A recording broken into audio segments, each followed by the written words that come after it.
Hello students, मैं Rakesh Kumar, government senior secondary school Nangal Chaudhari, जिला Mahendragarh, Haryana. Students, आज हम अध्ययन करने जा रहे हैं कक्षा 10 के महत्वपूर्ण अध्याय विद्युत धारा के चुंबकीय प्रभाव के अंतर्गत आने वाले एक बहुत ही महत्वपूर्ण टॉपिक विद्युत जनित्र अर्थात इलेक्ट्रिक जनरेटर। देखिए, जनित्र जो है आपने आमतौर पर देखा होगा कि यह विशेष रूप से जहां पर हमें विद्युत की आपूर्ति करनी हो वहां पर उपयोग में लाया जाता है। जैसे कोई प्रोग्राम है, कोई शादी समारोह है या कोई जलसा है जहां पर हमें विद्युत की आपूर्ति करनी है, वहां पर जनरेटर का उपयोग करके विद्युत धारा पैदा की जाती है। आइए आज हम इस जनित्र के बारे में विस्तृत अध्ययन करते हैं कि जनित्र किस प्रकार कार्य करता है। जनित्र के अध्ययन को यहां पर हम 5 भागों में बांटेंगे। सबसे पहले हम लेंगे जनित्र की परिभाषा, उसके बाद हम देखेंगे कि जनित्र किस सिद्धांत पर कार्य करता है, और फिर हम अध्ययन करेंगे कि जनित्र की बनावट कैसी होती है, और उसके बाद जो नंबर 4 रहेगा वह रहेगा हमारा जनित्र अर्थात जनरेटर की कार्यविधि, और अंत में रहेगा जनित्र के उपयोग। ठीक है, चलिए अभी हम सबसे पहले अध्ययन करते हैं कि जनित्र क्या होता है, किसको कहते हैं जनरेटर अर्थात जनित्र। आइए सबसे पहले देखते हैं जनित्र की परिभाषा। देखिए क्या होता है जनित्र। परिभाषा, जनित्र वह यंत्र होता है जो यांत्रिक ऊर्जा को विद्युत ऊर्जा में बदलता है, अर्थात it is the device which convert mechanical energy into electrical energy. देखिए, वह यंत्र जो यांत्रिक ऊर्जा को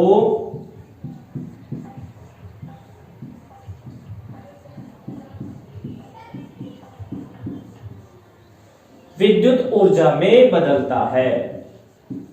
देखिए, विद्युत जनित्र की परिभाषा, वह यंत्र जो यांत्रिक ऊर्जा को विद्युत ऊर्जा में बदलता है, अर्थात यंत्र की ऊर्जा को, यंत्र को चलाएंगे हम और यंत्र को चला करके जो विद्युत ऊर्जा पैदा करता है, विद्युत ऊर्जा बनाता है, अर्थात यांत्रिक ऊर्जा को विद्युत ऊर्जा में जो यंत्र बदलता है उसको हम कहते हैं विद्युत जनित्र। यही इसकी परिभाषा भी है। अगर आप अंग्रेजी में बताएंगे तो क्या बताएंगे? यांत्रिक ऊर्जा अर्थात मैकेनिकल एनर्जी को किस में बदलता है? विद्युत ऊर्जा में, इलेक्ट्रिकल एनर्जी में।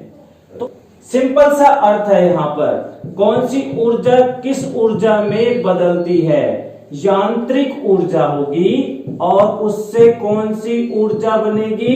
विद्युत ऊर्जा बनेगी।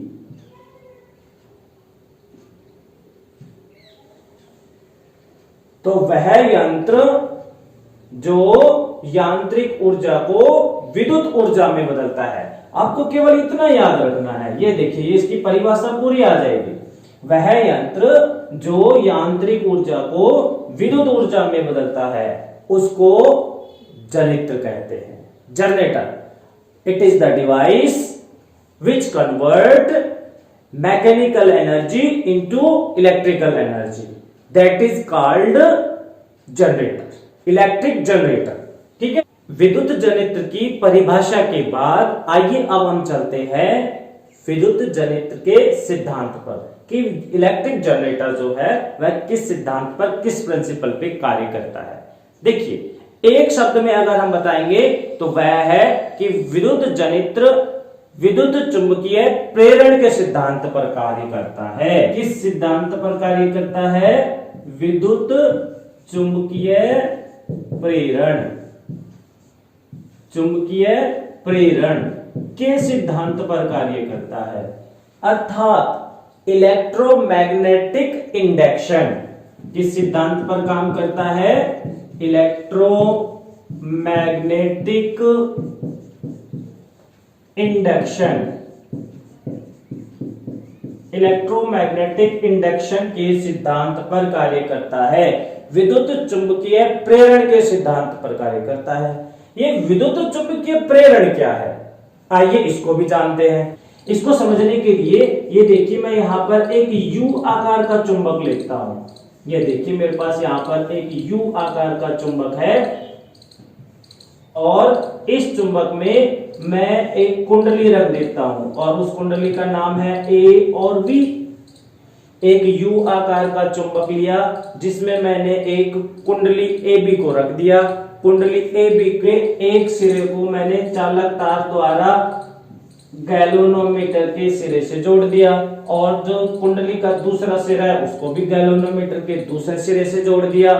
देखिए गैल्वेनोमीटर में क्या होता है, एक सुई होती है अर्थात निडल होती है और उस निडल का विक्षेपण यह दर्शाता है कि किसी परिपथ में विद्युत धारा बह रही है या नहीं बह रही है।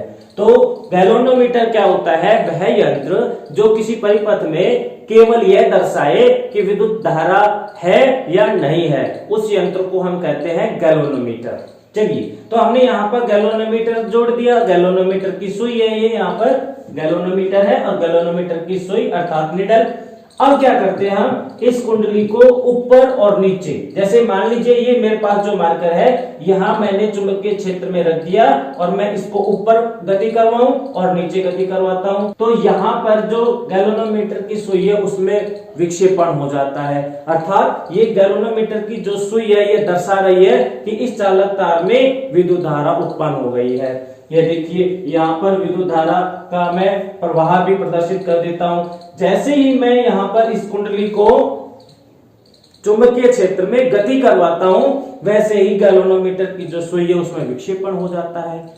इसी घटना को हम, इसी फिनोमिना को हम विद्युत चुंबकीय प्रेरण अर्थात इलेक्ट्रोमैग्नेटिक इंडक्शन कहते हैं।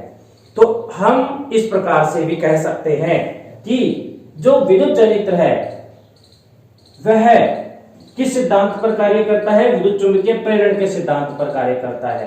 अर्थात जब किसी कुंडली को चुंबकीय क्षेत्र में रखकर हम गति करवाते हैं तो उस कुंडली में विद्युत धारा उत्पन्न हो जाती है। अतः आपसे अगर यह पूछा जाए कि विद्युत जनित्र का क्या सिद्धांत है, तो आप ये बताएंगे कि विद्युत जनित्र इस सिद्धांत पर कार्य करता है कि जब किसी चुंबकीय क्षेत्र में किसी कुंडली को रख करके उसको गति करवाया जाता है तो उस कुंडली में विद्युत धारा उत्पन्न हो जाती है। ठीक है, अर्थात विद्युत चुंबकीय प्रेरण। मैं इसको लिख कर बता रहा हूं ताकि आप याद कर लिया। देखिए किस सिद्धांत पर कार्य करता है, या तो हम कह दें कि विद्युत चुंबकीय प्रेरण के सिद्धांत पर कार्य करता है, या हम यह कह सकते हैं कि जब किसी कुंडली को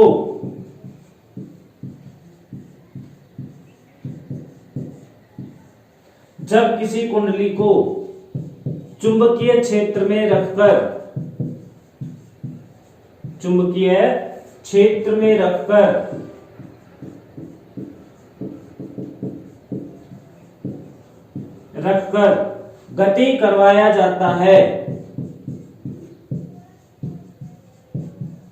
गति करवाया जाता है, तो कुंडली में विद्युत धारा उत्पन्न हो जाती है। देखिए यह इसका सिद्धांत है।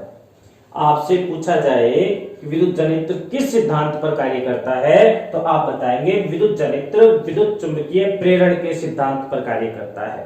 अर्थात हम इसको यह भी कह सकते हैं कि जब किसी कुंडली को चुंबकीय क्षेत्र में रखकर गति करवाया जाता है तो कुंडली में विद्युत धारा उत्पन्न हो जाती है।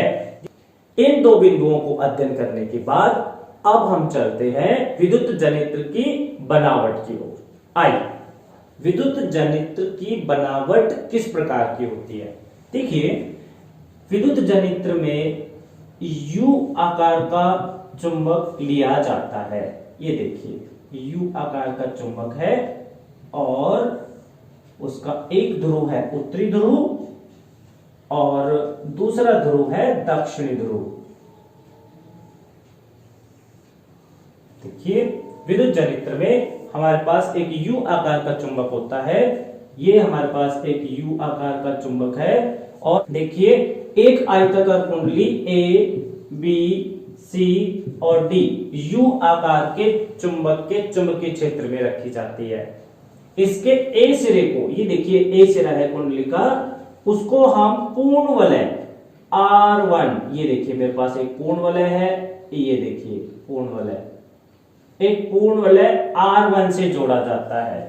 पूर्ण वलय मतलब कंप्लीट रिंग, जिसको हम स्लिप रिंग कहते हैं, कंप्लीट रिंग। ये पूरा रिंग की तरह है, एक गोल छल्ले की तरह। इसको यहां पर इससे जोड़ा गया है। कुंडली के ए सिरे को पूर्ण वलय, ये पूर्ण वलय है जिसको हम बोलेंगे R1 से जोड़ा गया है। और जो पूर्ण वलय R1 है उसको कार्बन ब्रश C1 से जोड़ा जाता है। ये देखिए कार्बन ब्रश C1 है। इस कार्बन ब्रश C1 को गैल्वेनोमीटर, ये देखिए यहां पर गैल्वेनोमीटर है, गैल्वेनोमीटर से जोड़ा जाएगा। इसी प्रकार से जो कुंडली का डी सिरा है ये वाला, उस कुंडली के डी सिरे को भी किससे जोड़ा जाएगा? पूर्ण वलय R2 से जोड़ा जाएगा। ये देखिए ये पूर्ण वलय हमारे पास है जिसको हम नाम देंगे R2। ये देखिए और यहां पर इस पूर्ण वलय को जोड़ दिया गया है। पूर्ण वलय का नाम है यहां पर R2 और इसको जोड़ा जाता है कार्बन ब्रश C2 से, और कार्बन ब्रश C2 को गैल्वेनोमीटर के दूसरे सिरे से जोड़ा जाता है। ये देखिए, और एक शाफ्ट अर्थात धुरी इन दोनों पूर्ण वलयों के बीच में व्यवस्थित की जाती है। ये देखिए यह एक धुरी जिसको दोनों पूर्ण वलयों के बीच में व्यवस्थित किया जाता है। यहां पर ये क्या रहेगी? यह है धुरी।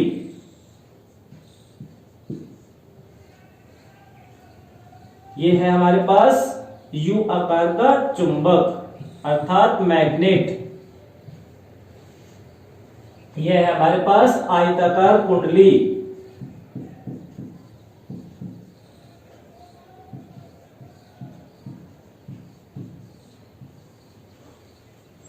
ये हमारे पास पूर्ण वलय।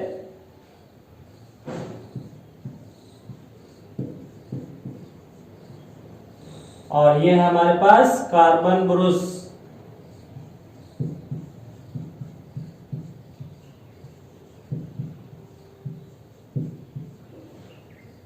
ये हमारे पास गैल्वेनोमीटर।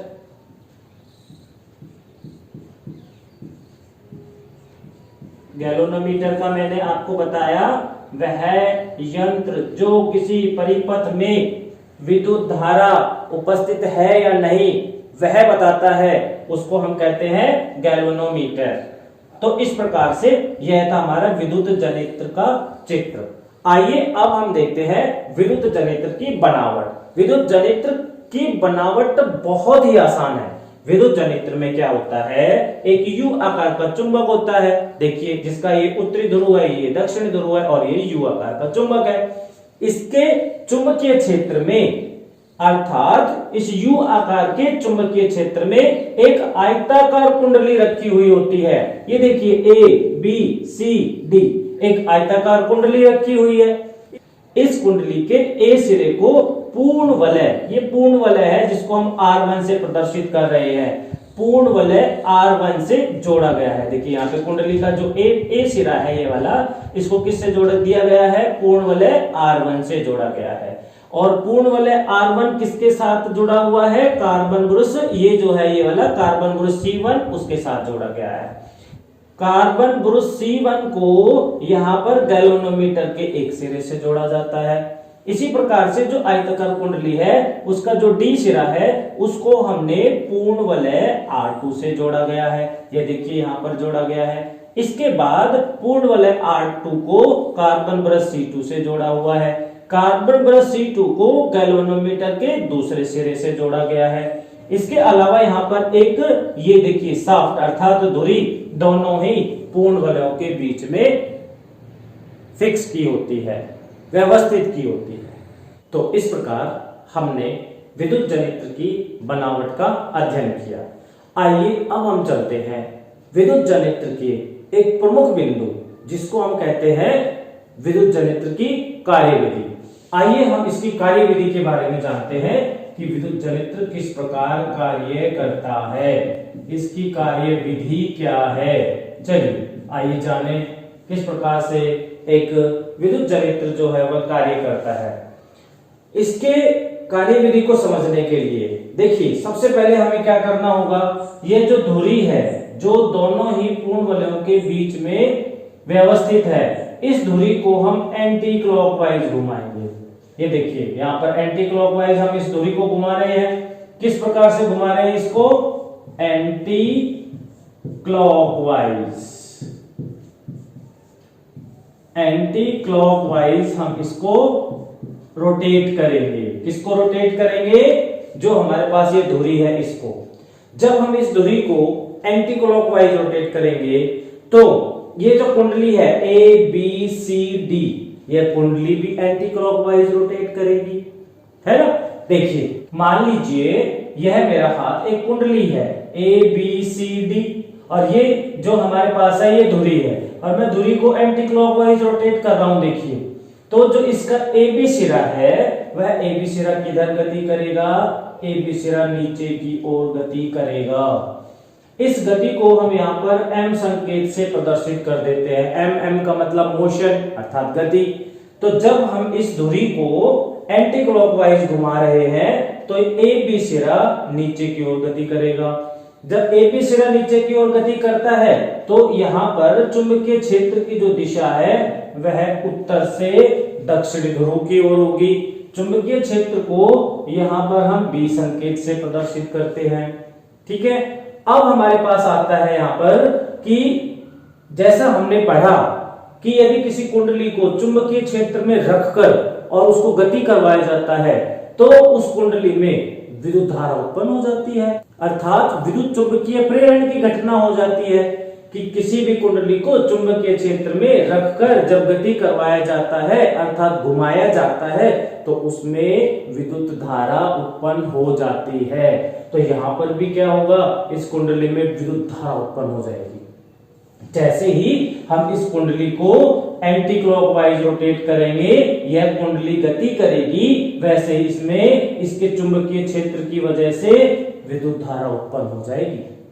उस विद्युत धारा की दिशा कहां होगी, उस विद्युत धारा की दिशा ए से बी की ओर होगी या बी से ए की ओर होगी, यह हमें जानना है। इसको जानने के लिए हम एक प्रसिद्ध वैज्ञानिक कौन, फ्लेमिंग के दक्षिण हस्त नियम का अध्ययन करते हैं। फ्लेमिंग का दक्षिण हस्त नियम क्या है, अर्थात फ्लेमिंग का राइट हैंड रूल क्या है। देखिए फ्लेमिंग ने क्या किया, अपना राइट हैंड लिया, ये उनका राइट हैंड, और राइट हैंड लेकर के उन्होंने अपने अंगूठे, तर्जनी उंगली और सेंटर फिंगर अर्थात मध्यमा, इन तीनों को एक दूसरे के समकोण पर व्यवस्थित कर दिया। ये देखिए ये जो मेरी तर्जनी उंगली है यहाँ पर, ये जो तर्जनी उंगली है ये अंगूठे के समकोण पर है। इसी प्रकार से यहाँ पर जो ये देखिए जो मध्यमा उंगली है वो तर्जनी उंगली के समकोण पर है। इसी प्रकार से यदि हम आगे देखते हैं तो ये देखिए ये जो मध्यमा उंगली है इस अंगूठे के भी समकोण पर है। तो फ्लेमिंग के दक्षिण हस्त नियम के अनुसार जब हम मध्यमा, तर्जनी और अंगूठे को एक दूसरे के समकोण पर अर्थात 90 डिग्री के कोण पर व्यवस्थित करते हैं तो जो सेंटर फिंगर है अर्थात मध्यमा है वह करंट को इंगित करती है, जबकि जो तर्जनी उंगली है जिसको हम फोर फिंगर कहते हैं अंग्रेजी में, वो फोर्स को, मैग्नेटिक फोर्स को अर्थात चुंबकीय क्षेत्र की बल की दिशा को प्रदर्शित करती है। और जो अंगूठा है अर्थात थंब, वह कुंडली की गति की दिशा को प्रदर्शित करेगा। तो इस प्रकार से यदि हमें कुंडली की दिशा पता है और चुंबकीय क्षेत्र की दिशा पता है तो हम वहां पर विद्युत धारा की दिशा पता कर सकते हैं। तो फ्लेमिंग का राइट हैंड रूल क्या हुआ? देखिए, फ्लेमिंग के राइट हैंड रूल के अनुसार जब हम मध्यमा, तर्जनी और अंगूठे को एक दूसरे के समकोण पर व्यवस्थित करते हैं तो जो सेंटर फिंगर है अर्थात मध्यमा, वह विद्युत धारा की दिशा को प्रदर्शित करेगा। ये देखिए, विद्युत धारा की दिशा सेंटर, सेंटर का मतलब केंद्र, सेंटर फिंगर सी से शुरू हो रहा है। उसी प्रकार से यहाँ पर जो करंट है वो भी सी से प्रदर्शित हो रहा है, सी से हम प्रदर्शित करते हैं। तो सेंटर फिंगर किसको बताएगी? करंट को बताएगी। सी सेंटर फिंगर, सी करंट, ठीक है। इसी प्रकार से ये हमारी फोर फिंगर होती है जिसको हम तर्जनी उंगली कह रहे हैं।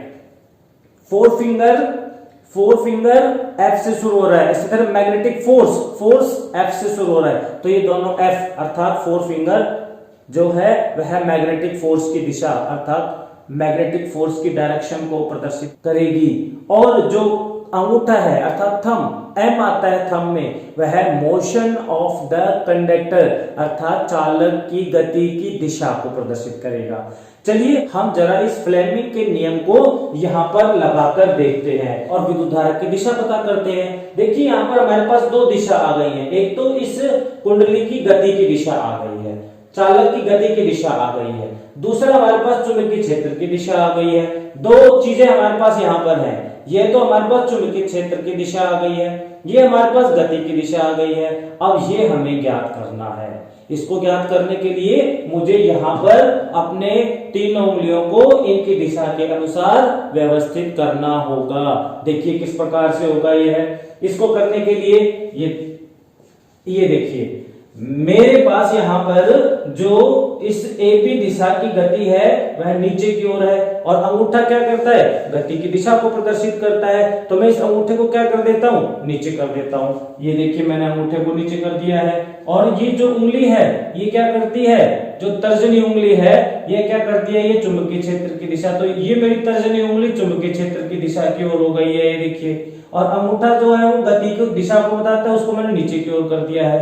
तो जो मेरी सेंटर फिंगर है अर्थात मध्यमा है वह देखिए किधर जा रही है। ये देखिए यहाँ पर मैंने इसको अंगूठे को नीचे की साइड कर दिया है और तर्जनी उंगली को उत्तर से दक्षिण दिशा की ओर कर दिया है। तो जो मेरी सेंटर फिंगर है अर्थात मध्यमा है उसकी दिशा किधर है? उसकी दिशा ऊपर से नीचे की ओर। तो यहाँ पर जब हमने फ्लेमिंग का राइट हैंड रूल लगाया तो हमारे पास विद्युत धारा की दिशा आ गई आई, जो क्या रहेगी? बी से ए रहेगी। और इसकी गति हमें पहले पता है क्योंकि हमने इसको एंटी क्लॉकवाइज रोटेट किया था। तो ए बी जो सिरा है वह नीचे की ओर गति कर रहा है। चुंबकीय क्षेत्र की दिशा सदैव उत्तर से दक्षिण ध्रुव की ओर होती है, ठीक है। तो इस प्रकार से हमारे पास ए बी सिरे में विद्युत धारा की दिशा बी से ए आ गई है। मैं यहाँ पर इसको लिख देता हूं, विद्युत धारा की दिशा जो है वह बी से ए आ गई है, ठीक है। अब हम जरा देखें कि सीधे सिरा जो है वह किधर गति करेगा।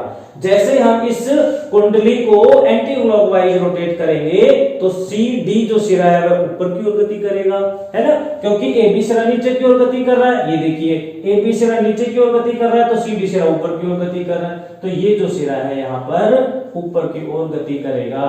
तो इसकी जो मोशन है, सी डी सिरे की जो गति की दिशा है वह ऊपर की ओर है, जबकि चुंबकीय क्षेत्र की जो दिशा है वह सदैव उत्तर से दक्षिण की ओर होती है। ये मैंने बी से लिखा चुंबकीय क्षेत्र की दिशा।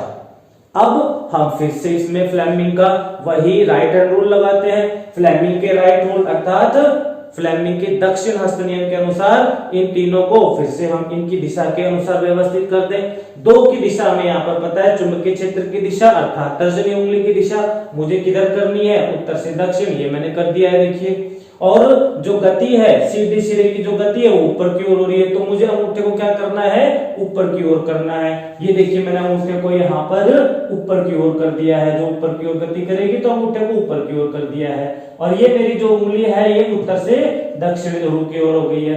तो मैं अब यहाँ पर अपने जब मध्यमा उंगली की दिशा देखता हूं तो वो नीचे से किधर जा रही है, ऊपर की ओर जा रही है। ये ध्यान रखना है कि तीनों की जो व्यवस्था है अर्थात मध्यमा, तर्जनी और अंगूठे की, वो समकोण पर होनी चाहिए, समकोण पर व्यवस्थित होनी चाहिए तीनों आपस में। फिर हम इसको लगाएंगे यहाँ पर, तो यहाँ पर जो गति की दिशा है वो ऊपर की ओर है, चुंबकीय क्षेत्र की दिशा उत्तर से दक्षिण ध्रुव की ओर है। तो ये देखिए जो मेरे पास विद्युत धारा की दिशा है वो नीचे से ऊपर की ओर चल रही है, नीचे से ऊपर की ओर चल रही है, अर्थात डी से सी की ओर चल रही है।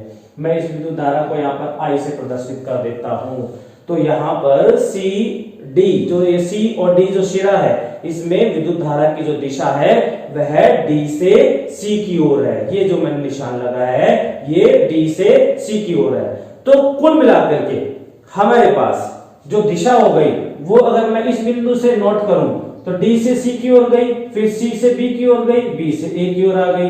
तो कुल विद्युत धारा की जो दिशा हो गई इस पूरी कुंडली के अंदर डी सी बी ए यह हो गई है। देखिए मैं यहां पर लिख देता हूं डी सी बी ए, ठीक है। अब डी सी बी ए यहां तक विद्युत धारा आ गई है।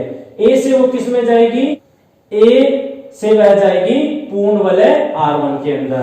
तो ए से जाएगी वो पूर्ण वलय R1 के अंदर, R1 से वह कहां जाएगी, कार्बन वृत्त C1 के अंदर चली जाएगी। C1 से विद्युत धारा जाएगी इस प्रकार से और गैल्वेनोमीटर के अंदर, C से विद्युत धारा जाएगी गैल्वेनोमीटर के अंदर।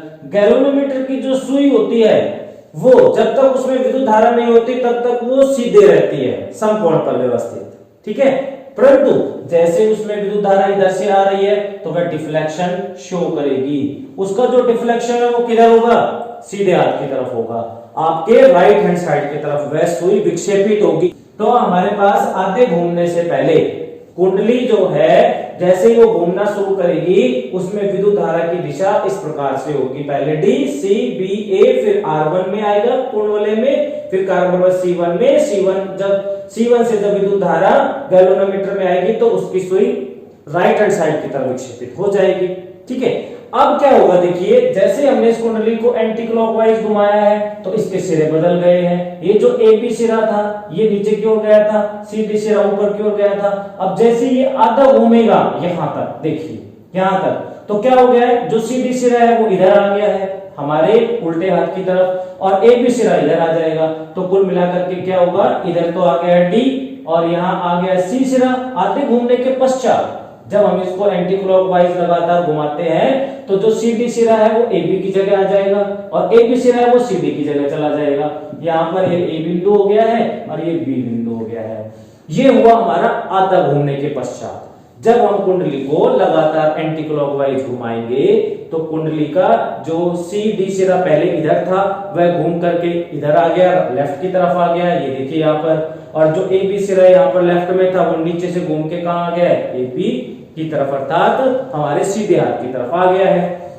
कुंडली के आधे घूमने के साथ साथ एक घटना यहाँ पर और हुई जो आपको बहुत ही ध्यान लगा करके याद रखनी है। भाई क्या हुई है, देखिए जो डी सिरा यहाँ पर था वो किससे जुड़ा हुआ था, पूर्ण वलय R2 से जुड़ा हुआ था, वह अभी भी पूर्ण वलय R2 से ही जुड़ा रहेगा।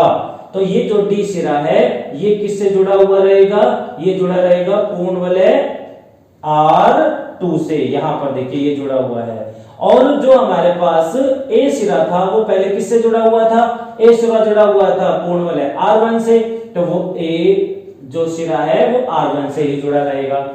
तो इस प्रकार देखिए हमारे पास क्या हुआ कि आधे घूमने के पश्चात कुंडली के सिरे परस्पर बदल गए, ए बी की जगह सी डी आ गया है और सी डी की जगह पर ए बी पहुंच गया है, ठीक है। और इतना होने के पश्चात भी जो डी है वह किससे जुड़ा रहा है, वह पूर्ण वलय R2 से ही जुड़ा रहेगा और जो ए सिरा है वो पूर्ण वलय R1 के साथ जो है जुड़ा रहेगा। इतना तो फिक्स है। इसके साथ में क्या हुआ देखिए, अब हम इसमें विद्युत धारा की दिशा को भी निकालते हैं। इसके अलावा क्या रहेगा कि जो हमारे पास पूर्ण वलय R1 था वह कार्बन ग्रुप C1 से जुड़ा हुआ है और पूर्ण वलय R2 था वो कार्बन ग्रुप C2 के साथ जुड़ा हुआ है। तो कुल मिलाकर के अगर हम देखें तो कुंडली के आधे घूमने के पश्चात सिरे परस्पर बदल जाएंगे, कुंडली के सिरे परस्पर बदल जाएंगे। डी सिरा अभी भी R2 पूर्ण वलय से जुड़ा रहेगा और R2 पूर्ण वलय जो है वह कार्बन रस C2 से जुड़ा रहेगा। ठीक है, अब देखिए आधे घूमने के पश्चात क्या होगा। आधे घूर्णन के पश्चात अर्थात अर्ध घूर्णन के पश्चात जो कुंडली है उसमें लगातार जो गति है वो एंटी क्लॉकवाइज ही हो रही है। एंटी क्लॉकवाइज हो रही है तो अब की बार जो सीधी सिरा है वह किधर गति करेगा। देखिए जब हम कुंडली को एंटी क्लॉकवाइज गति करवा रहे हैं, ये कुंडली थी, सीधी सिरा इधर आ गया था और मैं एंटी क्लॉकवाइज रोटेट कर रहा हूं तो सीधी सिरा नीचे की ओर जाएगा। तो ये सीधी सिरा देखिए यहाँ पर नीचे की ओर जाएगा, ये गया। सीधे सी और डी सिरे की जो गति है वो नीचे की ओर है अर्थात एम नीचे की ओर है, मोशन। और इसमें जो चुंबकीय क्षेत्र की दिशा है वह देखिए उत्तर से दक्षिण की ओर है, ये रहा उत्तर से दक्षिण की ओर। फिर से इसमें हम फ्लेमिंग का दक्षिण हस्त नियम लगाएंगे। फ्लेमिंग के दक्षिण हस्त नियम को हम यहाँ पर लगाते हैं। गति किधर हो रही है, नीचे की ओर हो रही है। चुंबकीय क्षेत्र किधर है, उत्तर से दक्षिण ध्रुव की ओर है। और विद्युत धारा की दिशा जो हमारी सेंटर फिंगर करंट को बताती है अर्थात मध्यमा, वो ऊपर से देखिए यहाँ पर नीचे की ओर जा रही है। तो यहाँ पर विद्युत धारा की दिशा जो है वो सी से डी की तरफ नीचे की ओर होगी। तो इस बार सी डी सिरे के अंदर विद्युत धारा की जो दिशा है वो कैसी हुई है, ऊपर से नीचे की ओर अर्थात सी से डी की ओर। ठीक है, अब हम इस वाले सिरे में चलते हैं, ए बी सिरे में।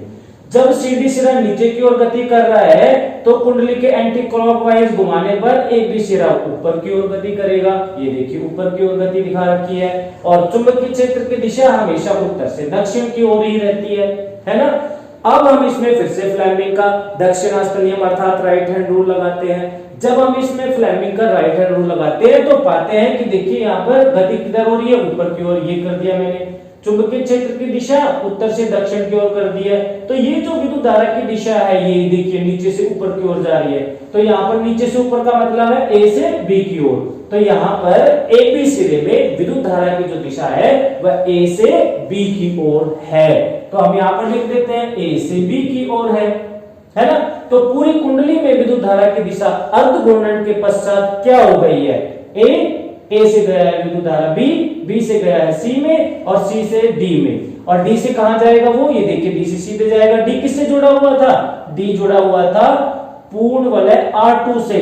तो डी के बाद वो कहां पर चली जाएगी, डी के बाद वो चली जाएगी R2 के अंदर। और R2 किसके साथ जुड़ा हुआ था, कार्बन ब्रश C2 के साथ जुड़ा हुआ था। तो ये देखिए यहाँ पर R2 जो है वो C2 से जुड़ा हुआ है। तो विद्युत धारा यहाँ पर D से आई, R2 में चली गई, जो पूर्ण वलय R2 उसमें, और पूर्ण वलय R2 से विद्युत धारा कहां चली जाएगी, कार्बन ब्रश C2 में चली गई, R2 से C2 में चली गई। और C2 से ये देखिए विद्युत धारा की दिशा ये हो गई इस बार।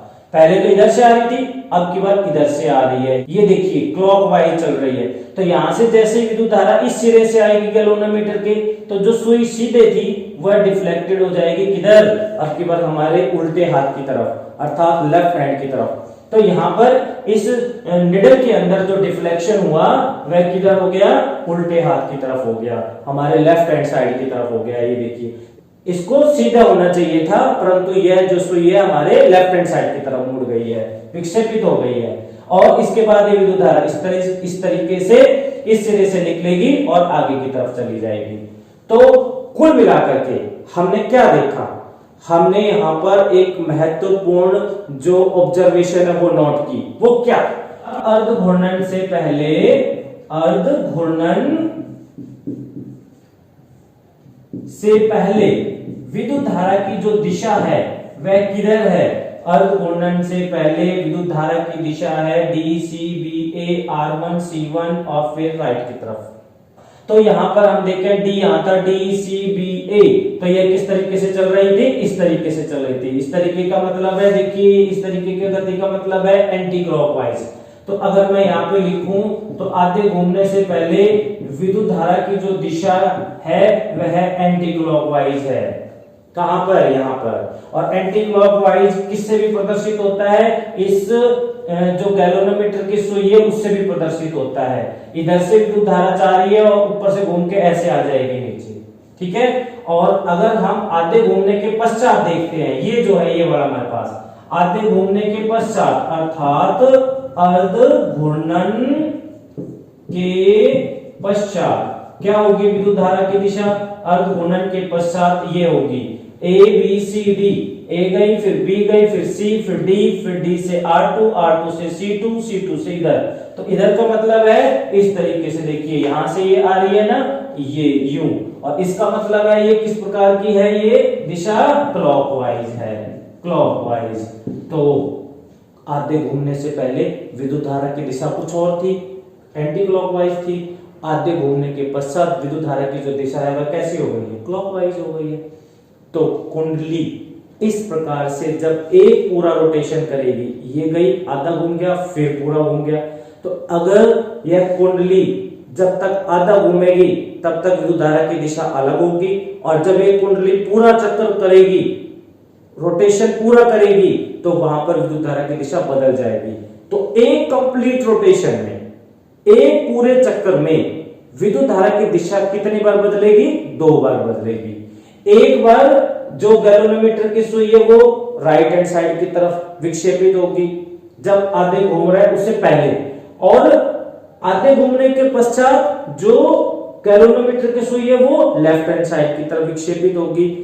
तो इस गैल्वेनोमीटर की जो सुई है, जो विक्षेपण हो रहा है, ये विक्षेपण ही प्रदर्शित कर रहा है कि विद्युत धारा की दिशा किधर है।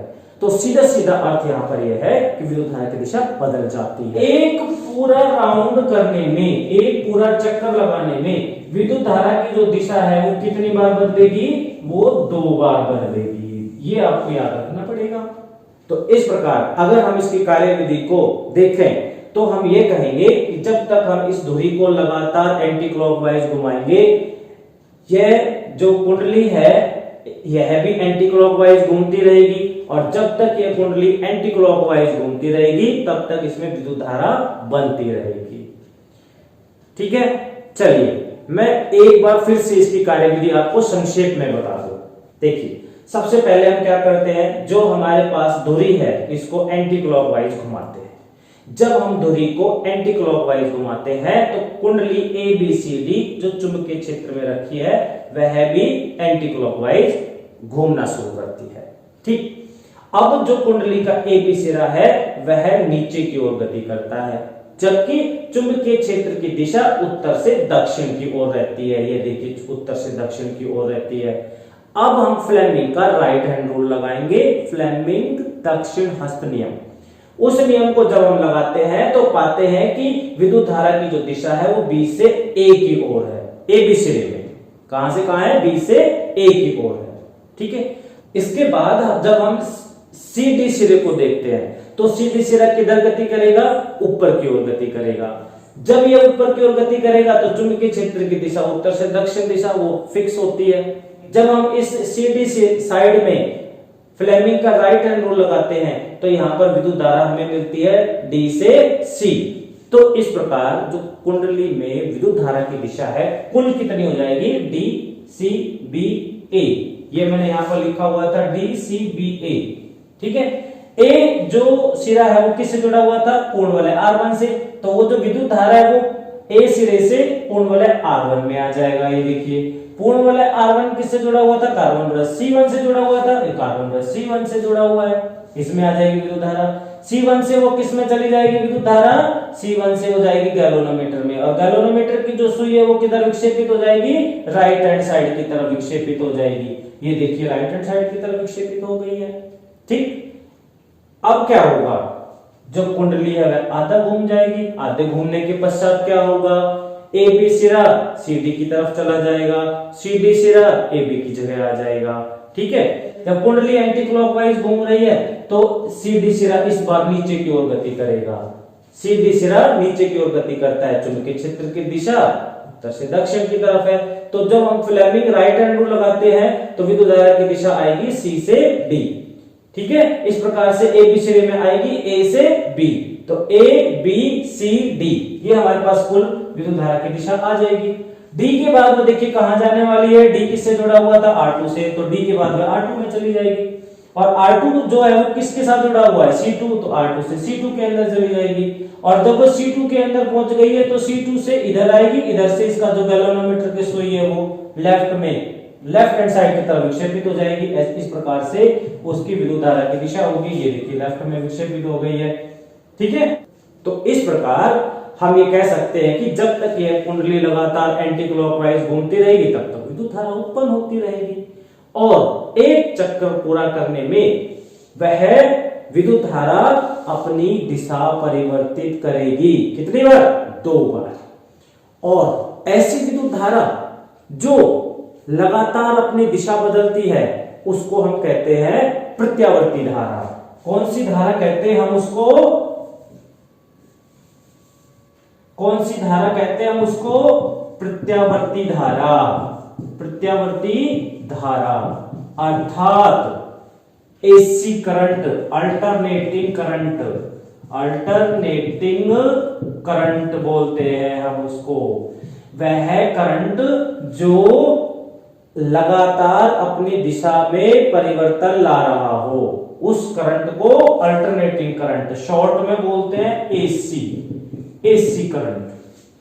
तो यहां पर किस प्रकार की विद्युत धारा उत्पन्न हो रही है, यहां पर अल्टरनेटिंग करंट अर्थात प्रत्यावर्ती धारा उत्पन्न हो रही है। एक पूरा चक्कर करने में विद्युत धारा अपनी दिशा बदल रही है। एक बार डिफ्लेक्शन जो सुई में है वो राइट की तरफ है, दूसरी बार लेफ्ट की तरफ है, आधे घूमने के पश्चात तो विद्युत धारा की दिशा बदल गई। और ऐसी विद्युत धारा जो एक निश्चित समय अंतराल के बाद अपनी दिशा बदल लेती है उसको हम कहते हैं प्रत्यावर्ती धारा अर्थात एसी करंट। तो यहां पर एसी करंट प्रोड्यूस करेगा ये जनरेटर, अर्थात प्रत्यावर्ती धारा पैदा करेगा।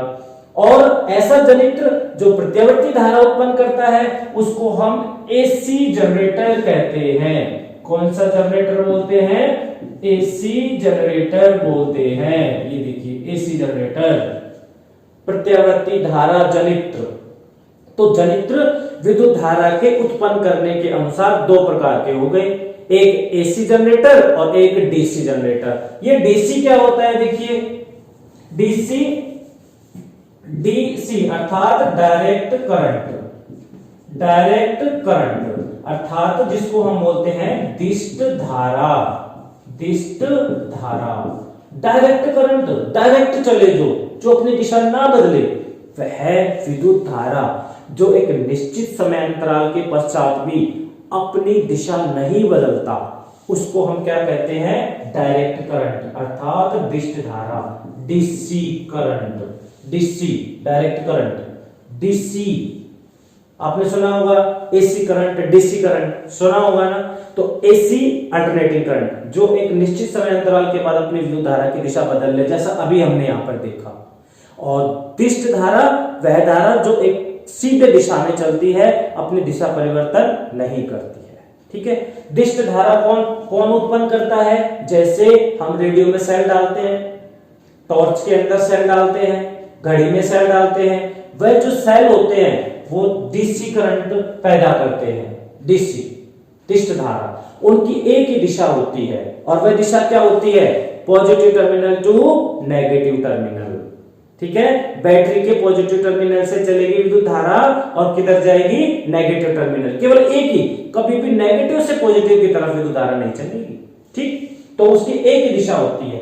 जबकि अल्टरनेटिंग करंट जो होता है, जिसको हम प्रत्यावर्ती धारा कह रहे हैं, उसमें दिशा बदलती है।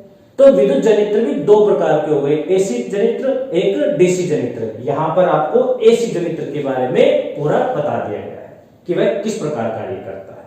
इसके अलावा देखिए हमारे पास एक बिंदु और रह गया, और वह रह गया है नंबर 5, जिसको हम बोल रहे थे उपयोग, कि जो विद्युत जनित्र है उसका उपयोग कहां किया जाता है।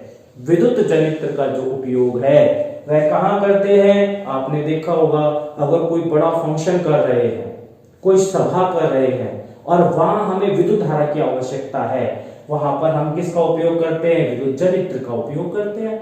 विद्युत जनित्र लगा देंगे, फिर पंखे चलाएं, फिर कूलर चलाएं, विद्युत धारा में मिलती है ना। इसके अलावा विद्युत जनित्र का जो उपयोग है विवाह शादियों के अंदर आपने अवश्य देखा होगा, वहां पर भी इसका उपयोग किया जाता है। ठीक है, इसी आशा के साथ कि आज का जो लेक्चर है वह आपको समझ आया होगा। अगर फिर भी आपकी कोई समस्या है तो आप अपने अध्यापक से संपर्क करके अपनी समस्या को हल कीजिए।